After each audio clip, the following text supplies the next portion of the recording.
I served in East Timor in 2000, 2001, and then Yeah. in 2003, and Iraq in 2006. Anzac Day, just around the corner. What does it mean for you personally? Are there good memories? Is it a tough time for you?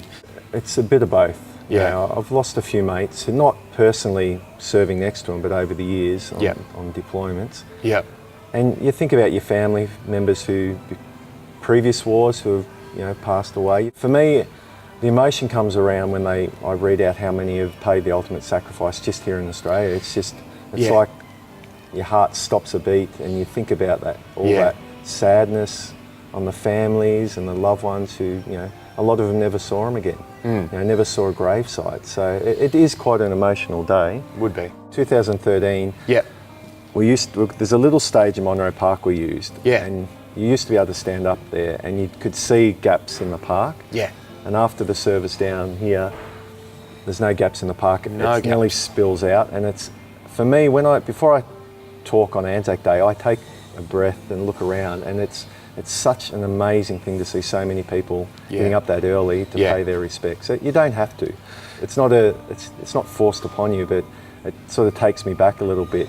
Yeah. I get a little bit emotional to see that there's You should. still a lot of people out there who believe in the actual Anzac spirit and, you know, the sacrifice our country and other countries have done. When I first walked in today and I saw you there, it's I think we've got this general image that certain our returning veterans have to look a certain way or be a certain age. You've got a ton of youth on your side, and you know, is that something people get surprised when they see you?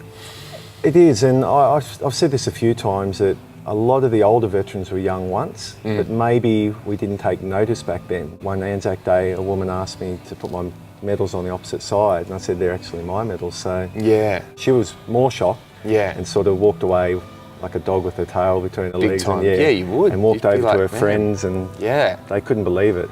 Would you like to see recognition all year round, or just not so much individual thing for you, but just for everyone who has served for our country? I think it's more about little things. Yeah. I wouldn't like to get to that point where I'm taking the front seat on a plane, but you know, I think every now and then just a little gesture would be nice. You know. Not that you do it to become a celebrity, but no, it's a big sacrifice. You've got a young boy as well, 9. Yes, 9 years old. Yeah, he's 9 years old. How does he see Dad? Is he a superhero? Is he starting to know what you did? Yeah, it's funny. When he was younger, it was not a chore for him, but he didn't understand. Yeah. The last couple of years he has. Even the other day he thought that I'd served in war for 20 years. And I said, no, and we had to explain to him, no, Dad served these periods of time, and but he served nearly 20 years all up in his military career. Okay. So he's like, oh, okay.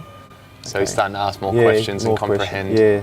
I thought that most service members, returned service members, or just any military, when they leave the military, they join the RSL. I thought that was a normal thing. And the first meeting I had, there was about 130 people, but they're all 60 years above, and I just sort of went, am I in the right place? Yeah, right.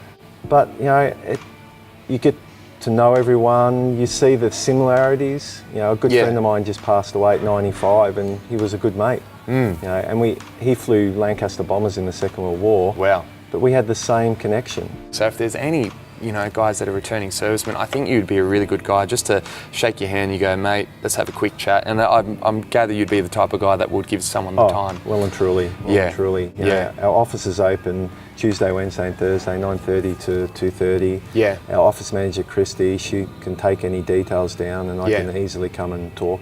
If we can't find the direction, we can point the person in the right direction, you know, but you need a protocol to start from. Because there's a lot of organisations out there who have stepped up over the years. For me, it's easy, but for a younger person, I don't know, where would you go? Mates for Mates, RSL, you know, there's so many organisations out there, Soldier On, you'd be confused. Hey, Cory, thank you so much for your time. Thank you, Cory. Appreciate your time. Thank you.